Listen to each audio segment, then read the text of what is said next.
Hello दोस्तों, welcome to my YouTube channel. तो हमने अपने पिछले वीडियो में डिस्कस किया था कि कैसे हम एक नोड को सिंगली लिंक लिस्ट के एंड में इंसर्ट करते हैं। हमने उस एल्गोरिथम का डेमो देखा था एक एनिमेशन के थ्रू। तो इस वीडियो में हम उस एल्गोरिथम को कोड करेंगे और उसे टेस्ट करेंगे। तो सिंगली लिंक लिस्ट क्लास के अंदर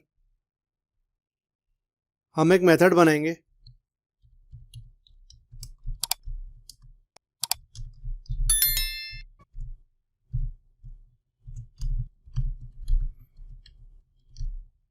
इंसर्ट एट एंड, और ये मेथड एक डेटा लेगा।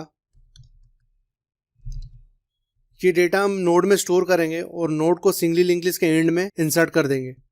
तो जैसे कि इस मेथड में हमको एक नोड इंसर्ट करना है सिंगली लिंक लिस्ट के एंड में, तो सबसे पहले हम वो नोड बनाएंगे और उस नोड का नाम देंगे new node.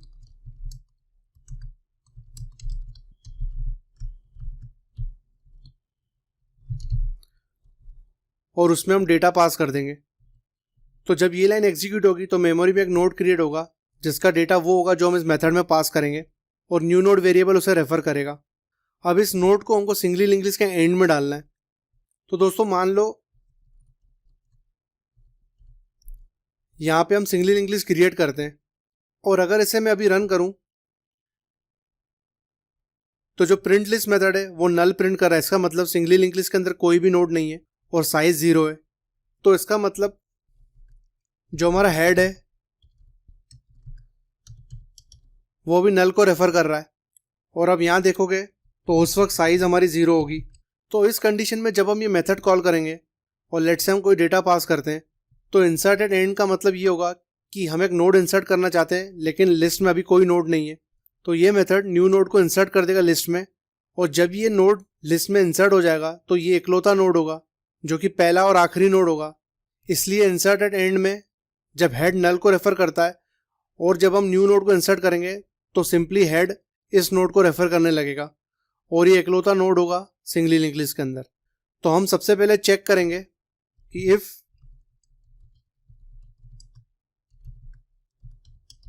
Head is equal to null और नॉट। तो अगर हेड इक्वल टू नल है तो हम सिंपली क्या करेंगे, हेड में न्यू नोड की वैल्यू असाइन कर देंगे। तो मान लो न्यू नोड एक नोड को रेफर कर रहा है जिसका डेटा 1 है। तो इस असाइनमेंट के बाद ऐसा कुछ होगा कि जो हमारा हेड है वो न्यू नोड को रेफर करने लगेगा जिसका डेटा 1 है और उसका नेक्स्ट नल है। तो न्यू नोड का नेक्स्ट नल है और हेड इसे रेफर कर रहा है। तो ये वो कंडीशन होगी जब सिंगली लिंक लिस्ट के अंदर कोई भी नोड नहीं है और हम ये मेथड कॉल कर रहे हैं। तो सिंगली लिंक लिस्ट के अंदर कोई नोड नहीं है तो हेड सिंपली उसे रेफर करने लगेगा। और फिर होगी हमारी एल्स कंडीशन। लेकिन जब ये न्यू नोड हम इंसर्ट कर चुके होंगे इस कंडीशन में, तो हमको उस वक्त साइज को इंक्रीमेंट करना पड़ेगा। तो जब ये कंडीशन होगी तो उस वक्त हमारी साइज 1 बन जाएगी, क्योंकि अभी हमने एक नोड इंसर्ट कर दिया है। तो अब हम एल्स कंडीशन में आएंगे जिसमें हेड नल के बराबर नहीं है और लेट से सिंगली लिंक लिस्ट के अंदर बहुत सारे नोड्स हैं और हमें एक नोड को इंसर्ट करना है उसके एंड में। 1, 5, 8, 10, 11 और उसके बाद नल। तो उसका मतलब सिंगली लिंक लिस्ट के अंदर 5 नोड्स हैं और 11 हमारा लास्ट नोड है तो उसका नेक्स्ट नल है। तो उस वक्त साइज होगी हमारी 5। अब लेट से हमें एक नोड इंसर्ट करना है एट द एंड, और मान लो उसका डेटा 12 हो। तो उसका मतलब ये 12 हमें 11 के बाद इंसर्ट करना है। 11 के बाद इसलिए इंसर्ट करना है क्योंकि 11 हमारा लास्ट नोड है और हम इंसर्ट एट एंड कर रहे हैं। तो ये न्यू नोड जिसका डेटा 12 है वो 11 के बाद आ जाना चाहिए। तो उसके लिए हम क्या करेंगे, हम सेम स्टेप्स परफॉर्म करेंगे। पहले तो न्यू नोड बनाएंगे जिसका डेटा 12 होगा, और ये कंडीशन फॉल्स होगी क्योंकि हेड अभी एक नोड को रेफर कर रहा है और इस सिंगली लिंक लिस्ट के अंदर 5 नोड्स हैं। तो ये कंडीशन फॉल्स हो जाएगी। तो अब हम एल्स में आ जाएंगे। तो यहाँ पे न्यू नोड को हम इस लिस्ट के एंड में कैसे इंसर्ट करेंगे, हमें एक रेफरेंस है फर्स्ट नोड का, लेकिन हमें इंसर्ट करना है नोड को लास्ट नोड के बाद। तो उसके लिए हम क्या करेंगे, हम पहले नोड से स्टार्ट करेंगे और किसी भी तरह हम लास्ट नोड तक पहुंचने की कोशिश करेंगे। और जब हम लास्ट नोड तक पहुंच जाएंगे तो हमें पता है उसका नेक्स्ट नल है, तो हम सिंपली क्या करेंगे, उसके नेक्स्ट में न्यू नोड को असाइन कर देंगे। तो इससे ये न्यू नोड इस चेन का पार्ट बन जाएगा।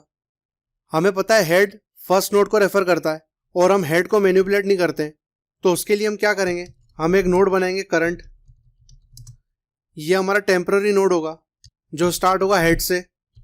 अब इस करंट की मदद से हम ये लिस्ट ट्रेवर्स करेंगे और जैसा कि हमें न्यू नोड जिसका डेटा 12 है हमें 11 के बाद ऐड करना है, तो हम किसी भी तरीके से 11 तक पहुंचेंगे। तो उसके लिए हम क्या करेंगे, एक वाइल लूप प्रोवाइड करेंगे। अब इस वाइल लूप में हमें एक ऐसी कंडीशन प्रोवाइड करनी पड़ेगी जिससे हम केवल लास्ट नोड तक पहुंच पाए, हमें लिस्ट को कंप्लीटली ट्रेवर्स नहीं करना। हमारे पिछले वीडियोस में हम करंट को लिस्ट में तब तक ट्रेवर्स कराते थे जब तक वो नल नहीं हो जाता, लेकिन यहाँ पे हमें वो नहीं करना है। हमें करंट को नल तक नहीं पहुँचाना है, हमें उसे लास्ट नोड तक पहुँचाना है।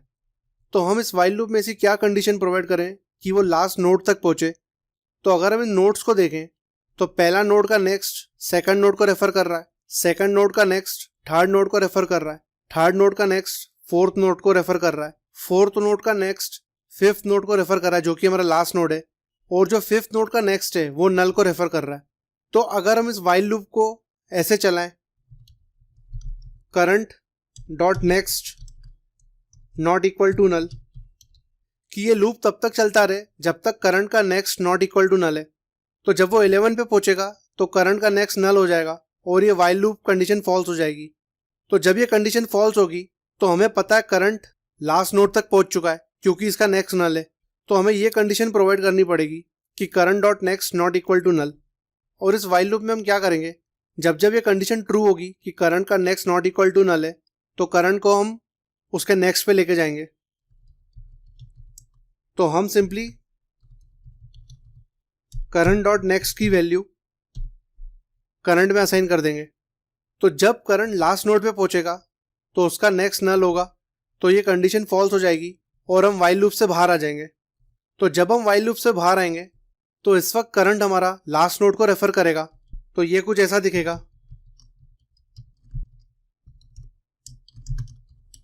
कि करंट 11 को रेफर कर रहा है और उसका नेक्स्ट नल है।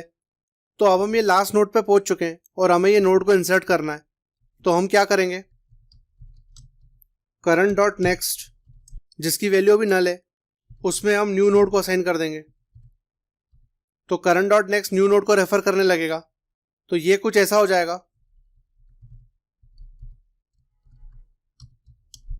और हमारी लिस्ट में ये कुछ ऐसा दिखेगा कि नोड एंड में इंसर्ट हो चुका है। और ये करने के बाद हम लिस्ट की साइज बढ़ा देंगे 1 से। तो दोस्तों इस मेथड के थ्रू हम एक नोड इंसर्ट कर सकते हैं सिंगली लिंक्ड लिस्ट के एंड में। तो अब हम इसको टेस्ट करेंगे मेन मेथड में।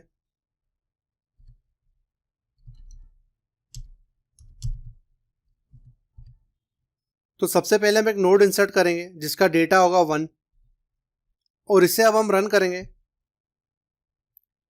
तो आप देखोगे हेड इस नोड को रेफर कर रहा है जिसका डेटा है 1 और इस लिस्ट में एक ही नोड है तो उसका नेक्स्ट नल है और साइज 1 है। तो अब हम इसमें 2 नोड्स इंसर्ट करते हैं जिनका डेटा होगा 10 और लेट्स से 12 और अब हम इसे रन करें। तो अब यहां देखोगे लिस्ट की साइज है 3। पहले हमने 10 इंसर्ट किया तो वो 1 के बाद आ गया क्योंकि हम इंसर्ट एट एंड कर रहे हैं। सबसे पहले 1 ऐड हुआ, फिर हमने इंसर्ट एट एंड किया तो 10 उसके बाद आ गया यहाँ पर, और उसके बाद हमने इंसर्ट एट एंड फिर किया और नोड का डेटा 12 पास किया। अब लेट्स से हम एक और नोड इंसर्ट करते हैं और जिसका डेटा है 5 और जब हम इसे वापस रन करेंगे तो 12 के बाद 5 ऐड हो जाएगा। तो 12 के बाद 5 ऐड हो गया और लिस्ट की साइज है 4 बिकॉज इसमें 4 नोड्स हैं 1, 10, 12 और 5। तो दोस्तों इस वीडियो में हमने डिस्कस किया कि कैसे हम एक नोड इंसर्ट कर सकते हैं सिंगली लिंक्ड लिस्ट के एंड में। अगर आपको वीडियो पसंद आया तो एक लाइक और कमेंट कर देना, और अगर आपने इस चैनल को सब्सक्राइब नहीं किया है तो उसे सब्सक्राइब कर लेना। Thanks, have a nice day.